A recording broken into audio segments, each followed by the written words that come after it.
बहुत सारे जगीरदार सी, बहुत सारे सरदार सी जिन्हां ने बंदा सिंह बहादुर के खिलाफ वो राजनीति की। असल च शहीदां दे नां दे उत्ते भी गंदी राजनीति शुरू होनी है। शहीदां दे सुपनिਆਂ ਵੱਲ कोई नहीं देखता। शहीदां दे सुपने की सी, चाहे गदर लहर के शहीद होण साडे, चाहे वो साडी कौमी लहर के शहीद होण, उन्हां शहीदां ने सुपने की लए वो कोई नहीं देखता।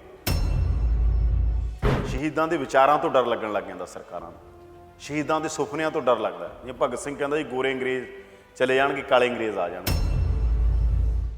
इतिहासिक इमारतां दी जे महत्ता दी गल करी जावे, इस बारे की कहोगे ते सरकारां इस नूं क्यों भुल जांदियां ने? देखो, इतिहास की महत्ता बहुत वड्डी चीज़ होंदी है।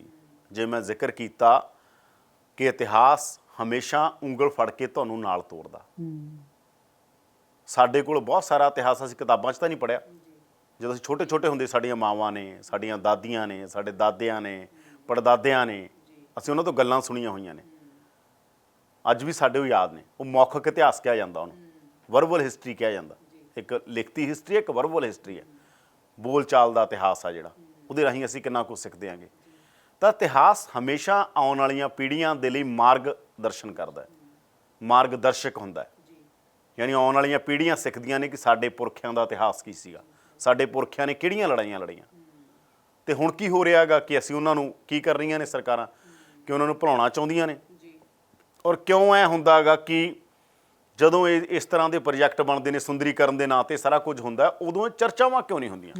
ਖੁੱਲ੍ਹੀ ਡਿਬੇਟ ਰੱਖ ਲਓ ਤੁਸੀਂ, ਸਮਾਜ 'ਚ ਰੱਖ ਲਓ, ਸਟੇਟ 'ਚ ਰੱਖੋ, ਵਿਧਾਨ ਸਭਾ 'ਚ ਰੱਖੋ, ਪਾਰਲੀਮੈਂਟ 'ਚ ਰੱਖੋ।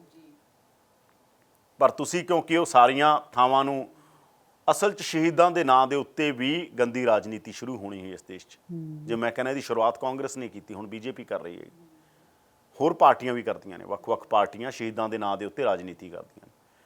ਸ਼ਹੀਦਾਂ ਦੇ ਸੁਪਨਿਆਂ ਵੱਲ ਕੋਈ ਨਹੀਂ ਦੇਖਦਾ। ਸ਼ਹੀਦਾਂ ਦੇ ਸੁਪਨੇ ਕੀ ਸੀਗੇ, ਉਹ ਚਾਹੇ ਗਦਰ ਲਹਿਰ ਦੇ ਸ਼ਹੀਦ ਹੋਣ ਸਾਡੇ, ਚਾਹੇ ਉਹ ਸਾਡੀ ਕੌਮੀ ਲਹਿਰ ਦੇ ਸ਼ਹੀਦ ਹੋਣ, ਉਹਨਾਂ ਸ਼ਹੀਦਾਂ ਨੇ ਸੁਪਨੇ ਕੀ ਲਏ ਉਹ ਕੋਈ ਨਹੀਂ ਦੇਖਦਾ। ਪਰ ਉਹਦੇ ਨਾਂ ਦੇ ਉੱਤੇ ਰਾਜਨੀਤੀ ਖੜੀ ਕੀਤੀ ਜਾਂਦੀ ਹੈ, ਅਤੇ ਰਾਜਨੀਤੀ ਦੀ ਹੀ ਤਰਾਸਦੀ ਆ ਬਸ। ਫਿਰ ਉਹ ਆਪਣੇ ਲਈ ਵਰਤਣਾ, ਮੈਨੇਜ ਕਰ ਲਓ, ਇੱਕ ਸਿੰਬਲ ਰਹਿ ਜਾਂਦਾ। ਸਿਰਫ ਸਿੰਬਲ ਨਹੀਂ ਹੁੰਦੀਆਂ ਸ਼ਹੀਦਾਂ ਦੀਆਂ ਯਾਦਾਂ, ਸ਼ਹੀਦਾਂ ਦੀਆਂ ਯਾਦਗਾਰਾਂ ਸਿੰਬਲ ਨਹੀਂ ਹੋ ਸਕਦੀਆਂ ਇਕੱਲੀਆਂ। ਇਹ ਸਿੰਬਲ ਬਣਾਉਣ ਦੀ ਕੋਸ਼ਿਸ਼ ਕਰਦੇ। ਇੱਕ ਸਿੰਬਲ ਆ ਜ਼ਿਲ੍ਹਿਆਂਵਾਲਾ ਬਾਗ, ਇੱਕ ਸਿੰਬਲ ਬਣਾਤਾ ਬਸ।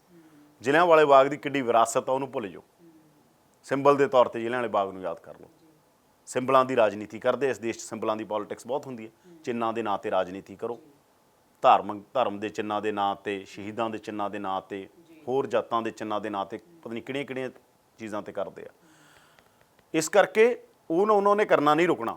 ਸਿਆਸਤਦਾਨਾਂ ਦਾ ਕੰਮ ਆ ਇਹ, ਉਹਨਾਂ ਨੇ ਇਹੀ ਕੁਝ ਕਰਨਾ। ਪਰ ਇੰਨਾ ਕੁ ਤਾਂ ਤੁਸੀਂ ਘੱਟੋ ਘੱਟ ਸਿਆਸਤਦਾਨਾਂ ਨੂੰ ਮੰਨਣਾ ਚਾਹੀਦਾ ਕਿ ਸ਼ਹੀਦਾਂ ਦੇ ਨਾਂ 'ਤੇ ਅਜਿਹਾ ਕੁਝ ਨਾ ਕਰੋ। ਸ਼ਹੀਦਾਂ ਦੀਆਂ ਯਾਦਗਾਰਾਂ ਨੂੰ ਸਾਂਭਣਾ, ਉਹਨਾਂ ਦੀ ਵਿਰਾਸਤ ਨੂੰ ਸਾਂਭਣਾ, ਉਹਨਾਂ ਦੇ ਪਰਿਵਾਰਾਂ ਨੂੰ ਸਾਂਭਣਾ ਸਾਡਾ ਕੰਮ ਆ, ਦੇਸ਼ ਦਾ ਕੰਮ ਆ, ਨਾ ਕਿ ਇਕੱਲੀਆਂ ਸਰਕਾਰਾਂ ਦਾ ਕੰਮ, ਲੋਕਾਂ ਦਾ ਕੰਮ ਹੈ। ਉਹਨਾਂ ਨੇ ਵਿਚਾਰਿਆਂ ਨੇ ਥੋੜ੍ਹੀ ਸੋਚਿਆ ਹੁੰਦਾ ਜਦੋਂ ਸ਼ਹੀਦ ਭਗਤ ਸਿੰਘ ਸ਼ਹੀਦ ਹੋ ਰਹੇ ਹੋਣਗੇ, ਜਾਂ ਸਾਡੇ ਹੋਰ ਸ਼ਹੀਦ ਗਦਰ ਲਹਿਰ ਦੇ ਸ਼ਹੀਦ ਹੋ ਰਹੇ ਸੀਗੇ, ਉਹਨਾਂ ਨੇ ਸੋਚਿਆ ਸੀਗਾ। ਇਸ ਕਰਕੇ ਜ਼ਰੂਰੀ ਹੈ ਇਹ ਗੱਲ ਦੇ ਉੱਤੇ ਸਰਕਾਰ ਧਿਆਨ ਦੇਵੇ, ਇਹਨਾਂ ਚੀਜ਼ਾਂ 'ਤੇ ਰੀਥਿੰਕ ਕਰਨ ਦੀ ਲੋੜ ਜੀ। ਉਹੀ ਵੱਡਾ ਸਵਾਲ ਤਾਂ ਇਹ ਹੈ ਕਿ ਸੰਭਾਲ ਕੀਤੀ ਕਿਉਂ ਨਹੀਂ ਜਾਂਦੀ ਸਰਕਾਰਾਂ ਦੇ ਵੱਲੋਂ? ਕਈ ਇਮਾਰਤਾਂ ਨੇ ਜਿਹੜੀਆਂ ਖੰਡਰ ਬਣ ਚੁੱਕੀਆਂ ਨੇ। ਦੇਖੋ, ਕੁਛ ਤਾਂ ਸਰਕਾਰਾਂ ਦਾ ਮਿਲਾ ਏਜੰਡਾ ਵੀ ਹੁੰਦਾ, ਭੁੱਲ ਜਾਣ ਲੋਕ। ਸਰਕਾਰਾਂ ਕਦੇ ਵੀ ਉਦੋਂ ਤੱਕ ਤਾਂ ਹੁੰਦਾ ਜਦੋਂ ਤੱਕ ਆਜ਼ਾਦੀ ਨਹੀਂ ਆਈ ਸੀ, ਜਾਂ ਜਦੋਂ ਤੱਕ ਕੋਈ ਗੱਲ ਨਹੀਂ ਬਣਦੀ। ਜਦੋਂ ਕੋਈ ਗੱਲ ਹੋ ਜਾਂਦੀ ਹੈ ਫਿਰ ਉਹਨਾਂ ਤੋਂ ਡਰ ਲੱਗਣ ਲੱਗ ਜਾਂਦਾ। ਸ਼ਹੀਦਾਂ ਦੇ ਵਿਚਾਰਾਂ ਤੋਂ ਡਰ ਲੱਗਣ ਲੱਗ ਜਾਂਦਾ ਸਰਕਾਰਾਂ ਨੂੰ, ਸ਼ਹੀਦਾਂ ਦੇ ਸੁਪਨਿਆਂ ਤੋਂ ਡਰ ਲੱਗਦਾ। ਜੇ ਭਗਤ ਸਿੰਘ ਕਹਿੰਦਾ ਜੀ ਗੋਰੇ ਅੰਗਰੇਜ਼ ਚਲੇ ਜਾਣਗੇ, ਕਾਲੇ ਅੰਗਰੇਜ਼ ਆ ਜਾਣਗੇ। ਜੇ ਭਗਤ ਸਿੰਘ ਨੇ ਕਿਹਾ ਸੀਗਾ ਕਿ ਮੇਰੀ ਜਿਹੜੀ ਲੜਾਈ ਆ ਉਹ ਜਦੋਂ ਤੱਕ ਮਿਹਨਤਕਸ਼ ਦੀ ਲੁੱਟ ਖਤਮ ਨਹੀਂ ਹੁੰਦੀ, ਬੰਦੇ ਹੱਥੋਂ ਬੰਦੇ ਦੀ ਲੁੱਟ ਖਤਮ ਨਹੀਂ ਹੁੰਦੀ, ਮੇਰੀ ਲੜਾਈ ਜਾਰੀ ਰਹੂਗੀ। ਇਹ ਵੱਡੀਆਂ ਗੱਲਾਂ ਨੇ। ਇਹ ਗੱਲਾਂ ਫਿਰ ਇਹ ਜਿਹੜਾ ਮੌਜੂਦਾ ਸਿਸਟਮ ਚੱਲਦਾ ਇਹਦੇ ਖਿਲਾਫ ਵੀ ਰੋਹ ਪੈਦਾ ਕਰਦੀਆਂ ਨੇ। ਤਾਂ ਇਸੇ ਕਰਕੇ ਸਰਕਾਰਾਂ, ਪਾਰਟੀਆਂ ਹਮੇਸ਼ਾ ਸ਼ਹੀਦਾਂ ਦੀਆਂ ਅਸਲ ਯਾਦਾਂ ਨੂੰ, ਉਹਨਾਂ ਨੂੰ ਪਤਾ ਹੁੰਦਾ। ਬੰਦਾ ਸਿੰਘ ਬਹਾਦਰ ਨੇ, ਮੰਨ ਲਓ, ਬੰਦਾ ਸਿੰਘ ਬਹਾਦਰ ਦੀ ਸਭ ਤੋਂ ਵੱਡੀ ਪ੍ਰਾਪਤੀ ਕੀ ਸੀ ਕਿ ਉਹਨਾਂ ਨੇ ਲੈਂਡ ਜਿਹੜੀ ਆ ਉਹ ਡਿਸਟਰੀਬਿਊਟ ਕੀਤੀ, ਜ਼ਮੀਨ ਹਲਵਾਕ ਨੂੰ ਦਿੱਤੀ। ਜਿਹੜਾ ਜ਼ਮੀਨ ਆਮ ਕਿਸਾਨ ਸੀ, ਇੱਥੋਂ ਦਾ ਦਲਿਤ ਭਾਈਚਾਰਾ ਸੀ, ਇੱਥੋਂ ਦੇ ਹਰ ਭਾਈਚਾਰਿਆਂ ਨੂੰ ਜ਼ਮੀਨਾਂ ਦਿੱਤੀਆਂ ਉਹਨਾਂ ਨੇ। ਅੱਜ ਜਿਹੜੀਆਂ ਜ਼ਮੀਨਾਂ ਨੇ ਪੰਜਾਬ 'ਚ ਜੱਟਾਂ ਕੋਲੇ ਵੀ, ਹੋਰਾਂ ਕੋਲੇ ਵੀ, ਇਹ ਸਾਰੀਆਂ ਜ਼ਮੀਨਾਂ ਉਸ ਦੌਰ ਦੇ ਅੰਦਰ ਬਹੁਤ ਵੱਡੇ ਪੱਧਰ 'ਤੇ ਆਈਆਂ। ਇਸੇ ਕਰਕੇ ਲੜਾਈ ਲੜੀ ਲੋਕਾਂ ਨੇ ਨਾਲ ਹੋ ਕੇ। ਕਿਹਦੇ ਖਿਲਾਫ ਜਾਂਦੀ ਸੀ ਉਹ ਗੱਲ? ਜਗੀਰਦਾਰਾਂ ਦੇ। ਜਗੀਰਦਾਰ ਪ੍ਰਥਾ ਖਤਮ ਕੀਤੀ। ਜਗੀਰਦਾਰ ਜਿਹੜੇ ਸੀ ਵੱਡੇ ਵੱਡੇ ਲੈਂਡ ਵਾਲੇ, ਉਹਨਾਂ ਦੇ ਖਿਲਾਫ ਜਾਂਦੀ ਸੀ। ਉਹਨਾਂ ਨੇ ਉਹਨਾਂ ਦੇ ਖਿਲਾਫ ਸਾਜ਼ਿਸ਼ ਰਚੀ, ਜਾ ਕੇ ਗੁਰੂ ਗੋਬਿੰਦ ਸਿੰਘ ਜੀ ਦੇ ਧਰਮ ਪਤਨੀ ਕੋਲ ਜਾ ਕੇ ਕਿਹਾ ਤੱਤ ਖਾਲਸਾ ਬੰਦਈ ਖਾਲਸਾ ਦਾ ਰੌਲਾ ਖੜਾ ਕੀਤਾ ਕਿ ਜੀ ਬੰਦਾ ਤਾਂ ਆਪਦਾ ਹੀ ਬੰਦਈ ਖਾਲਸਾ ਚਲਾਤਾ, ਇਹ ਤਾਂ ਜੀ ਬੰਦੇ ਦਾ ਖਾਲਸਾ, ਅਸਲ ਖਾਲਸਾ ਤਾਂ ਤੱਤ ਖਾਲਸਾ। ਇਹ ਰੌਲਾ ਪਵਾਇਆ ਗਿਆ, ਬੰਦਾ ਸਿੰਘ ਬਹਾਦਰ ਨੂੰ ਜ਼ਲੀਲ ਕੀਤਾ ਗਿਆ ਐਂਡ ਵਾਲੇ ਦਿਨਾਂ ਦੇ ਅੰਦਰ। ਜਿਸ ਤਰੀਕੇ ਦੇ ਨਾਲ ਬੰਦਾ ਸਿੰਘ ਬਹਾਦਰ ਗੁਰਦਾਸ ਨੰਗਲ ਦੀ ਗੜੀ 'ਚੋਂ ਗ੍ਰਿਫਤਾਰ ਹੋਇਆ, ਉਹ ਤੋਂ ਪਹਿਲਾਂ ਦੀ ਸਾਰੀ ਹਿਸਟਰੀ ਪੜ੍ਹ ਕੇ ਦੇਖੋ ਕਿਸ ਪੱਧਰ ਤੇ ਉਹਨਾਂ ਦੇ ਖਿਲਾਫ ਰਾਜਨੀਤੀ ਚੱਲ ਰਹੀ ਸੀ। ਸਿੱਖਾਂ 'ਚੋਂ ਹੀ ਸੀ ਉਹ ਲੋਕ, ਬਹੁਤ ਸਾਰੇ ਜਗੀਰਦਾਰ ਸੀ, ਬਹੁਤ ਸਾਰੇ ਸਰਦਾਰ ਸੀ ਜਿਨ੍ਹਾਂ ਨੇ ਬੰਦਾ ਸਿੰਘ ਬਹਾਦਰ ਦੇ ਖਿਲਾਫ ਉਹ ਰਾਜਨੀਤੀ ਕੀਤੀ। ਤਾਂ ਹੁੰਦਾ ਕੀ ਹੈ ਕਿ ਉਹ ਵਿਚਾਰ ਤੋਂ ਡਰ ਲੱਗਦਾ। ਬੰਦਾ ਸਿੰਘ ਬਹਾਦਰ ਦਾ ਵਿਚਾਰ ਕੀ ਸੀਗਾ? ਉਹ ਰਾਜ ਕਰਨ ਦਾ ਉਹ ਕਨਸੈਪਟ ਕਿ ਲੋਕਾਂ ਲਈ, ਤੇ ਆਪਣੀ ਪੋਲੀਟੀਕਲ ਕਲਾਸ ਕਿੱਥੇ ਚਾਹੁੰਦੀ ਆ, ਪਾਰਟੀਆਂ ਕਿੱਥੇ ਚਾਹੁੰਦੀਆਂ ਨੇ, ਸਰਕਾਰਾਂ ਕਿੱਥੇ ਚਾਹੁੰਦੀਆਂ ਨੇ, ਲੋਕਾਂ ਲਈ ਹੋ ਜਾ ਸਾਰਾ ਕੁਝ। ਲੋਕਾਂ ਦੇ ਨਾਂ ਤੇ ਸਾਰਾ ਕੁਝ ਕਰਨਗੇ, ਲੋਕਾਂ ਲਈ ਨਹੀਂ ਕਰਨਗੇ। ਲੋਕਾਂ ਦੇ ਨਾਂ ਤੇ ਸਭ ਕੁਝ ਹੁੰਦਾ, ਲੋਕਾਂ ਲਈ ਕਰ ਰਹੇ ਹਾਂ, ਲੋਕਤੰਤਰ ਲਈ ਕਰ ਰਹੇ ਹਾਂ। ਲੋਕਤੰਤਰ ਨੂੰ ਤਾਂ ਮਜ਼ਾਕ ਬਣਾਇਆ ਹੋਇਆ ਹੈਗਾ।